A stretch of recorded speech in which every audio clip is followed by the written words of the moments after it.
مفتی صاحب نے اشارہ کی، مفتی صاحب ہمارے یہاں کچھ چھوٹا سا مسئلہ ہوتا تھا، فتوے آتے تھے نہیں آتے تھے؟ عراق کے اندر داعش آئی، فتوے تھے یا نہیں تھے؟ کتنے لوگ یہاں سے نکلے، یورپ سے، امریکہ سے، پوری دنیا سے، کس کے لیے؟ عراق کے اندر مسلمانوں کے مقابلے میں فتوے تھے، کہیں کرزاوی صاحب تھے، کہیں کوئی تھے، کہیں کوئی تھے، میں ابھی نام نہیں لیتا ہوں، فتوے تھے، دوسروں کے بارے میں فتوے، فرقوں کے بارے میں فتوے، مسلمانوں کے داخلی اختلافات کے بارے میں فتوے۔ آپ نے پاکستان میں کوئی فتویٰ سنا ہے فلسطین کے جہاد پہ واجب ہونے کے لیے کہ فلسطین کا جہاد واجب ہو گیا، جانا چاہیے؟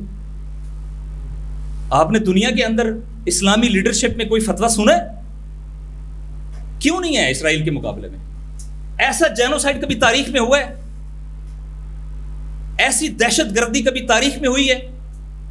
25 لاکھ کی آبادی، 40 کلومیٹر کا دائرہ، ایک سائڈ سے 12-14 کلومیٹر، ایک سائڈ سے 40 کلومیٹر، ایک چھوٹی سی سٹرپ، اس کے اندر 25 لاکھ کی آبادی میں سے آپ نے 50,000 بندے مار دیے۔ آپ کی میجارٹی خواتین وہاں بیوہ ہو چکی ہیں، وہاں پر 1 لاکھ کے قریب لوگ زخمی ہو گئے، تقریباً 20 لاکھ لوگ بے گھر ہو گئے۔ مارے جانے والوں میں سب سے زیادہ تعداد عورتوں اور بچوں کی ہے۔ انفراسٹرکچر تباہ ہو گیا، پانی کے 400 ڈگنگ وہ تھی، ان میں سے 95% تباہ ہو گئی، تمام ہاسپٹل تباہ ہو گئے، جو ہاسپٹل تھوڑے بہت آپریشنل وہ بھی اسی طرح کے ملبہ ہٹا کے کوئی ایک آدھ بندہ وہاں بیٹھا ہوا ہے، کوئی ہاسپٹل پریکٹیکلی آپریشنل نہیں رہا، تمام سکول تباہ و برباد ہو گئے، تمام جو کیمپس ہیں ان کے اوپر حملے ہو چکے ہیں، کوئی کیمپ محفوظ نہیں رہا۔ آپ نے ایک چھوٹے سے خطے کے اندر اتنی بڑی تباہی پیدا کر دی، اور اس تباہی کے نتیجے میں آپ سمجھتے تھے کہ آپ جو ہے وہ ان کو دیوار سے لگا دیں گے، ان کو ساری زندگی کے لیے۔ آپ نے 5 ٹارگٹس بیان کیے تھے۔ ایک ٹارگٹ بیان کیا تھا کہ ہم غزہ کو ٹیک اوور کرے تھے، دوسرا آپ نے کہا کہ ہم نے غزہ سے جو رد عمل آتا ہے، ہمارے اوپر جو تھریٹس آتے ہیں اس کا خاتمہ کریں گے، تیسرا آپ نے کہا حماس کا خاتمہ کریں گے، چوتھا آپ نے کہا کہ ہم جو ہے وہ ڈی ویپنائزیشن کریں گے، اور پانچواں آپ نے کہا کہ ہم یہاں سے اپنے لوگوں کو جو قیدی ہیں ان کو واپس لے کے آئیں گے۔ آج اس اسرائیل کو جو چند گھنٹوں میں فتح کا عادی تھا، 200 ڈیز 200 دن ہو گئے ہیں، اپنی پوری ملٹری مائٹ کے باوجود اس چھوٹے سے سٹرپ سے آج تک نہ ان 5 اہداف میں سے ایک ہدف کو بھی حاصل نہیں کر سکا۔ انہوں نے بلڈنگیں تباہ کر دی، انفراسٹرکچر تباہ کر دیا، علاقہ ویران کر دیا، لوگ قتل کر دیے، لیکن لوگوں کی ول کو، لوگوں کے جذبے کو، لوگوں کی رسول خدا سے عشق کو، لوگوں کی مسجد اقصی کی آزادی کی جدوجہد کو، لوگوں کا جہاد کے جذبے کو نہیں مار سکے۔ اسرائیل شکست کھا گیا ہے، حماس جیت گئی ہے، جذبہ جیت گیا ہے، ان کا موریل جیت گیا ہے، ان کا عزم جیت گیا ہے، اور ان کی ایفرٹ جیت رہی ہے۔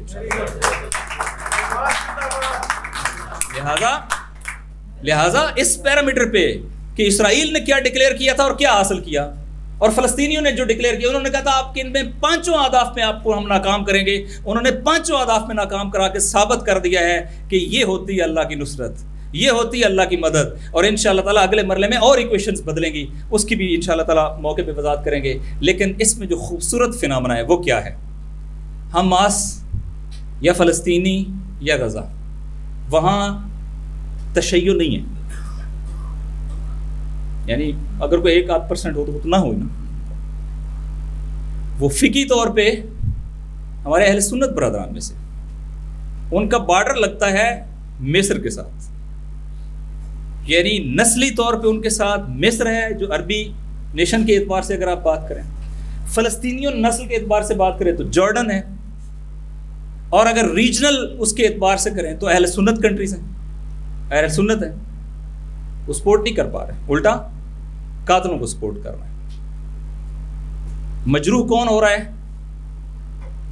نبی پاک کے وہ عاشق کہ جن کو دنیا اہل سنت کے نام سے جانتی ہے، وہ عاشقان رسول خدا ہے، ہم سے کئی گنا زیادہ، اس لیے کہ ہم سوچ سکتے ہیں وہاں کوئی خاندان ایسا نہیں ہے جس کے گھر میں شہید نہیں، ایسے خاندان ہیں جس کے پورے فیملیز شہید ہو چکی ہیں۔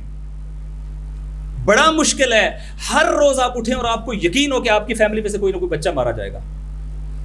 کبھی صرف ان کی ویڈیوز اپنے بچوں کو دکھائیں تو پتہ چلے، یہ کیفیت ہے وہاں پر، اور یہ نہیں ہیلپ کر پا رہا ہے، نہ نسل ہیلپ کر پا رہی ہے، نہ فرقہ ہیلپ کر پا رہا ہے، اس کا مطلب ہے بات نہ نسل کی ہے، نہ زبان کی بنیاد پہ ایسوسیشن کی ہے، نہ فرقے کی بنیاد پہ ایسوسیشن کی ہے.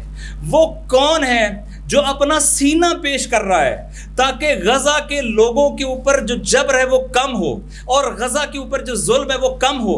تو میں آپ کو بتاؤں 120 کلومیٹر لبنان کا بارڈر ہے اسرائیل کے ساتھ، اور یہ 120 کلومیٹر 7 تاریخ کو یہ جنگ ہوئی ہے، 8 تاریخ کو جوابی حملہ شروع ہوا ہے، 8 اکتوبر سے لے کے آج تک 200 دن ہو گئے ہیں. 200 دن غزہ نے بھی جنگ لڑی ہے، 200 دن حزب اللہ لبنان نے بھی جنگ لڑی ہے.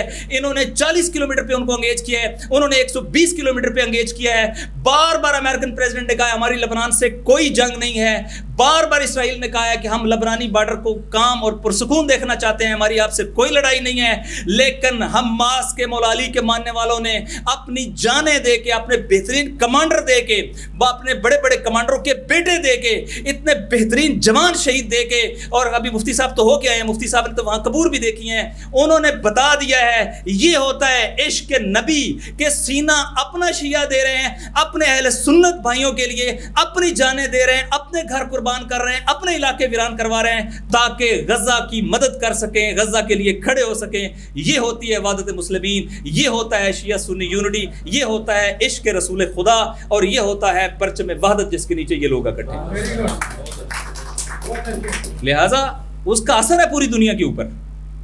آج الحمدللہ پاکستان کے اندر بھی فرقہ وارانہ انتشار نہیں ہے، اس میں رول ہے ان شخصیات کا اس پیغام کو آگے پہنچانے میں. اور اسی طریقے سے الحمدللہ کون ہیں؟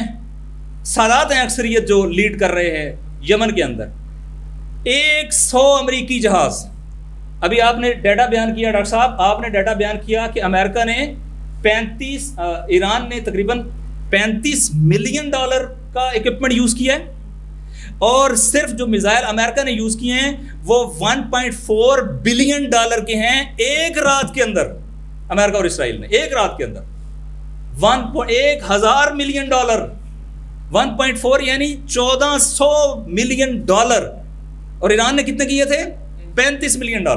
یہ خود ان کے اپنا اسٹیٹسٹک ہے، ہمارا نہیں ہے. لیکن یہ ابھی میں بات کر رہا ہوں صرف میزائل کی.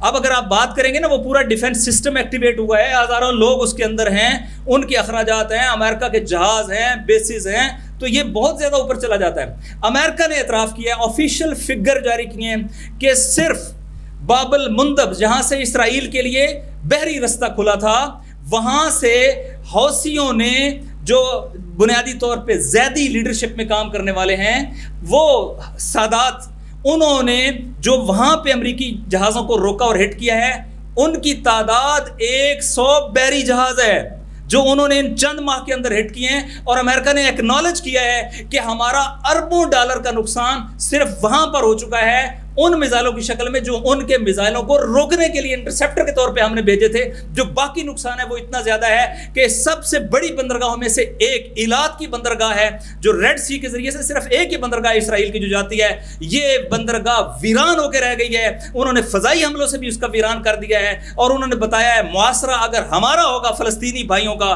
تو محاصرہ تمہارا بھی ہوگا. اسرائیل کا کوئی جہاز باب مندب سے گزر کے اسرائیل نہیں جا سکتا. یہ کام کیا ہے آج کے سادات نے. سید یہ ہوتے ہیں، سید وہ نہیں ہوتے، ہاشمی وہ نہیں ہوتے کہ جنہوں نے اردن کے اندر ان جہازوں کو اور ان ڈرونز کو روکا ہے جو اسرائیل پہ حملہ آور تھے.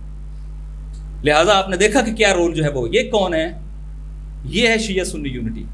وہاں پہ کولیبریشن ہے، وہاں پہ شافی اہل سنت اہل سنت اور اہل تشیع، ان کا کولیبریشن ہے، اور انہوں نے مل کر اسرائیل کا رستہ روکا ہے. یہ ہے شیعہ سنی یونٹی جو اسرائیل کے مقابلے میں ہمیں کھڑا کرے، امریکہ کے مقابلے میں ہمیں کھڑا کرے، جو ہمیں ایک دوسرے کے مقابلے میں کھڑا کرے. اس کا مطلب ہے وہ امریکہ کا پروگرام ہے، اسرائیل کا پروگرام ہے، فتنے کا پروگرام ہے، قرآن کے مقابلے میں آنے کا پروگرام ہے، رسول خدا کے مقابلے میں آنے کا پروگرام ہے. ہمارا پروگرام نہیں ہے. اور انشاءاللہ ابھی یہ چھوٹی بات نہیں ہے کہ جمہوری اسلامی ایران کے کمانڈرز شہید ہوئے. کس کے لیے؟